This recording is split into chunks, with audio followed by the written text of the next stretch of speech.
2700 mètres d'altitude dans le massif du Mont Blanc. Nous nous élevons vers le pic du Midi avec la benne de service du téléphérique le plus haut du monde. La guerre en avait interrompu l'installation, l'autorité militaire les fait actuellement achever. Soutenus dans le vide par ce câble de 8 mm seulement de diamètre, les hommes, pour leur travail, sont hissés chaque matin jusqu'à cette plateforme de 3 mètres sur 4, dominant des à-pics de 600 mètres, plateforme constituant le terminus du premier tronçon du téléphérique.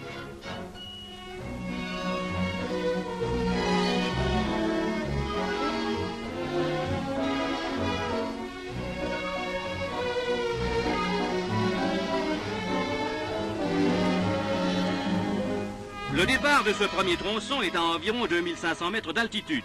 Son arrivée est à 3100 mètres. Il reste à mettre en service le deuxième tronçon qui atteindra le col du Midi à 3650 mètres.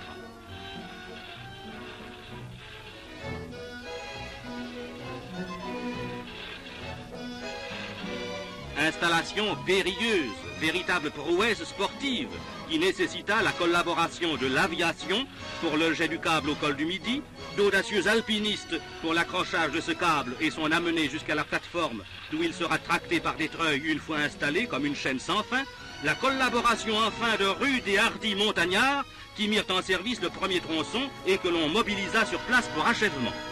Grâce au courage et à l'énergie de nos hommes, le plus haut téléphérique du monde sera bientôt ce téléphérique français. Les pics, les glaciers et les neiges n'existent pas seulement sur certaines de nos frontières. Aussi bien, nos troupes de montagne, pour être à la hauteur de toutes leurs éventuelles missions, sont-elles sans cesse entraînées. Une magnifique vigueur physique est indispensable à ces soldats dont le chargement de guerre s'alourdit des équipements et matériels spéciaux nécessaires pour la progression en montagne. Progression qui exige la connaissance et la constante pratique de techniques spéciales.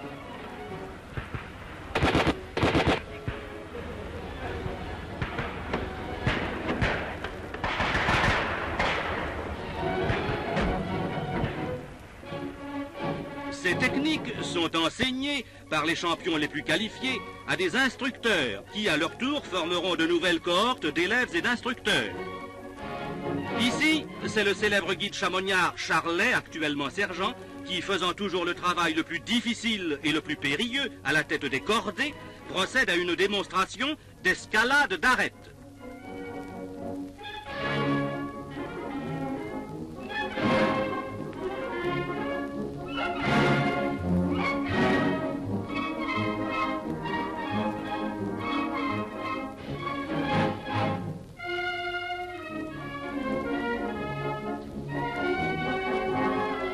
À l'école d'escalade succède l'école de passage des crevasses. Ici également, c'est Charlet qui mène la démonstration.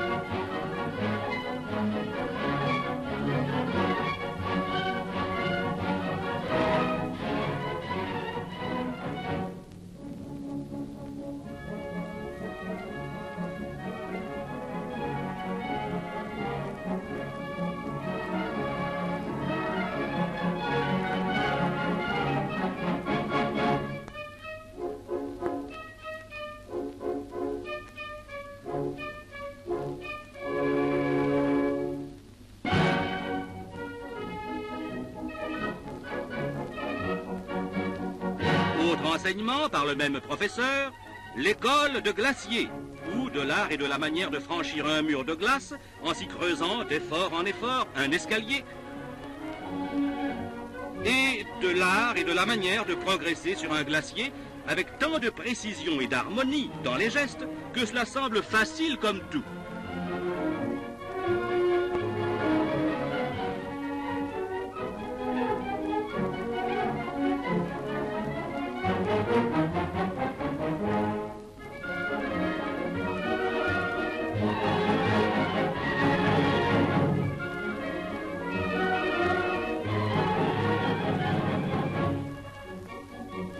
À l'heure où le crépuscule illumine les crêtes éblouissantes des dernières glissées de soleil, et laissent la nuit se déposer en lac d'ombre au creux des vallées.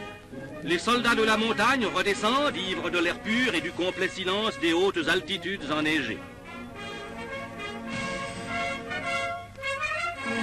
Leurs chefs sont de vrais montagnards, par la pratique à laquelle ils s'astreignent eux-mêmes en dépit de l'âge, au prix de ces vertus qui doivent être vertus de tous les instants pour chacun de nous. L'allant, la ténacité, l'énergie.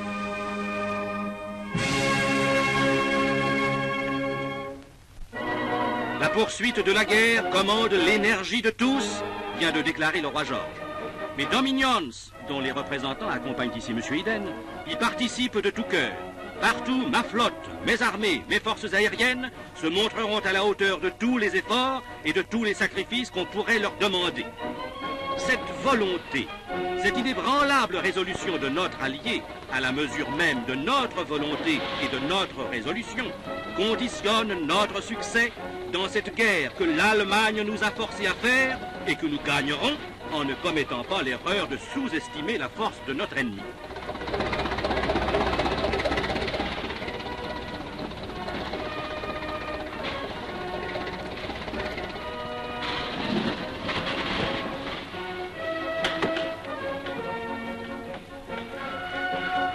La guerre, en la phase actuelle des opérations sur Terre, peut être décrite comme une guerre de forteresse.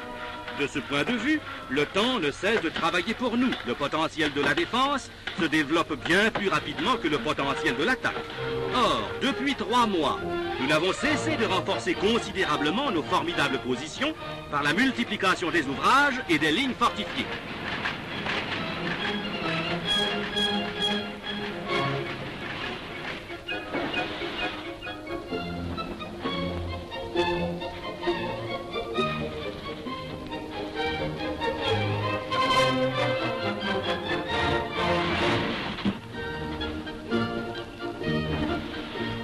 Pour gagner, l'ennemi croyait n'avoir de meilleures cartes que notre faiblesse, notre lassitude avant même l'effort, nos peu solides unions.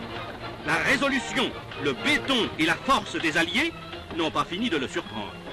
La tête froide et les nerfs détendus, confiante parce que consciente, la France travaille dans l'ordre et avec le même calme aux travaux qui préparent le succès de ses armes et aux travaux qui préparent les quiétudes de la paix. Tous les soins nécessaires sont donnés à la terre. Dans la zone des armées principalement, elle a changé de travailleurs penchés sur elle, sans rien perdre du dévouement et de la peine due à sa fécondité. Aucune récolte n'a été perdue. Tout a été soigneusement récupéré. Les propriétaires, qu'ils aient été ou non évacués, ont l'assurance que leurs intérêts sont partout ménagés.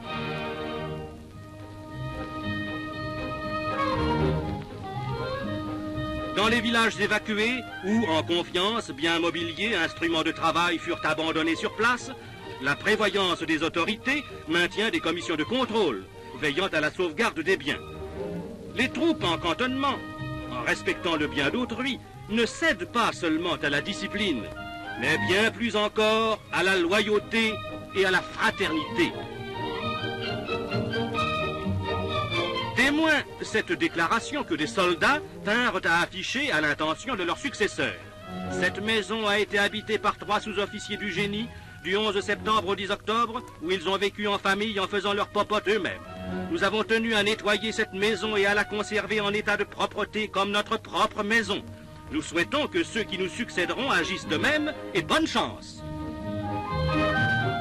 Que les évacués de certains de nos départements de l'Est vivent en paix. La prévenance des autorités tint à ménager à coup sûr leurs existences en les obligeant à partir. De même, la prévenance des autorités tient à leur assurer, au maximum compatible avec les opérations de guerre et les transports de troupes, confort là où ils ont trouvé un temporaire asile et possession à nouveau de leurs instruments de travail lorsqu'ils reviendront au cher village.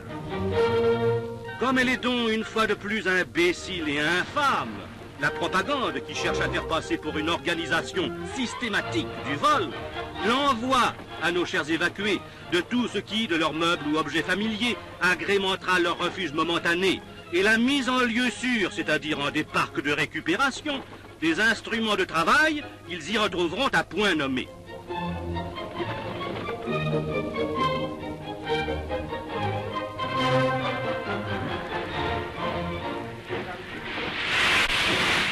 Les évacués vivent en paix et en confiance comme vivent en confiance ceux qui, à Colmar par exemple, sont restés dans la zone de guerre. Colmar, qui tint à graver dans la pierre le souvenir de la joie dont elle fêta, le 15 septembre 1935, le 3e centenaire de son union à la France. Voici la Maison des Têtes, à la façade sculptée de têtes grimaçantes, l'une des curiosités les plus célèbres de cette pittoresque cité.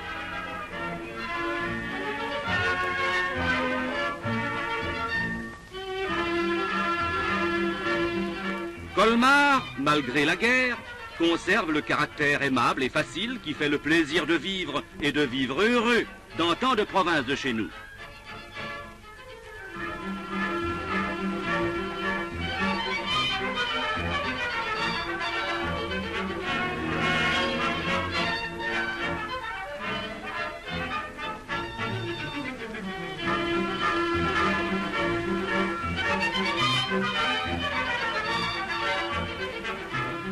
Malgré la guerre, également, Colmar, en son marché, nous prouve que la famine et les restrictions ne sont pas précisément encore aux portes de France, où l'on ignore toute carte, à commencer par celle de pain, très connue de l'Allemagne, qui crie cependant à l'abondance de biens.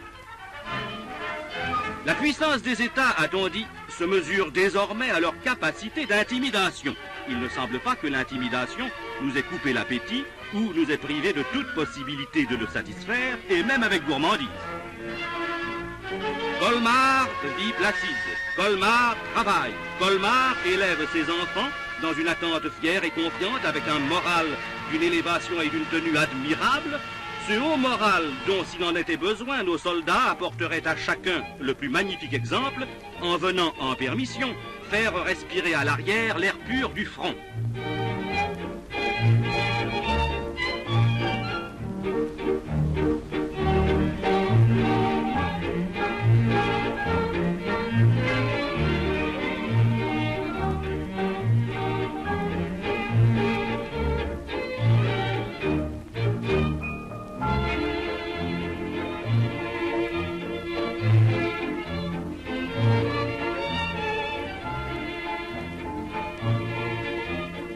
Des permissions de détente vont être accordées également aux troupes anglaises en France. Bientôt, dans nos gares, dans nos provinces, comme dans les formations de l'avant, voisineront fraternellement les soldats kakis des deux grands alliés.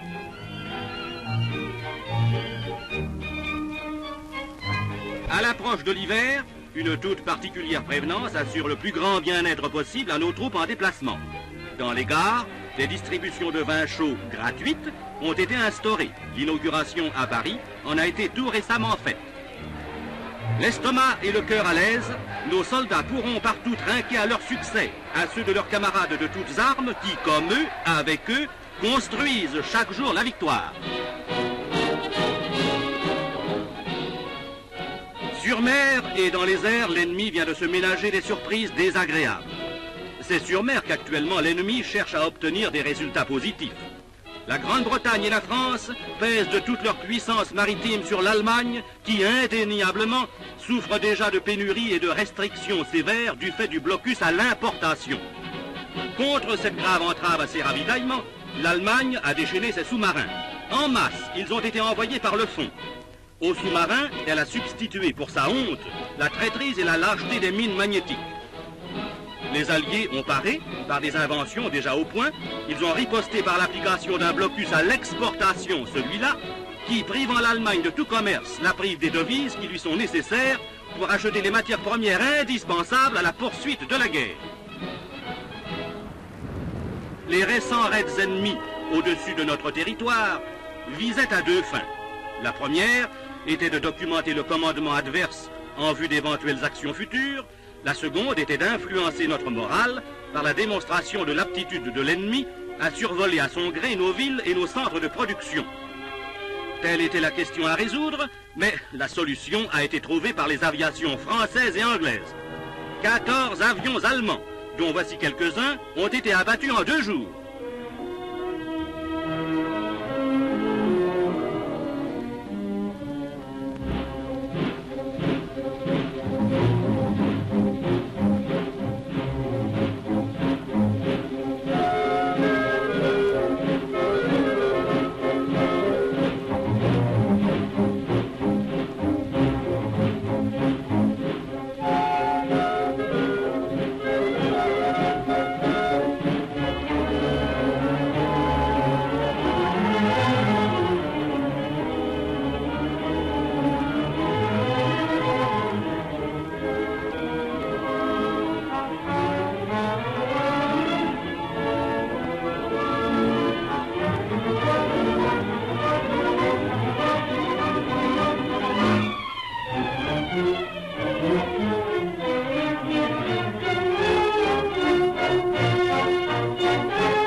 magnifique et victorieuse vaillance de nos hommes ne gage pas seule notre absolue confiance.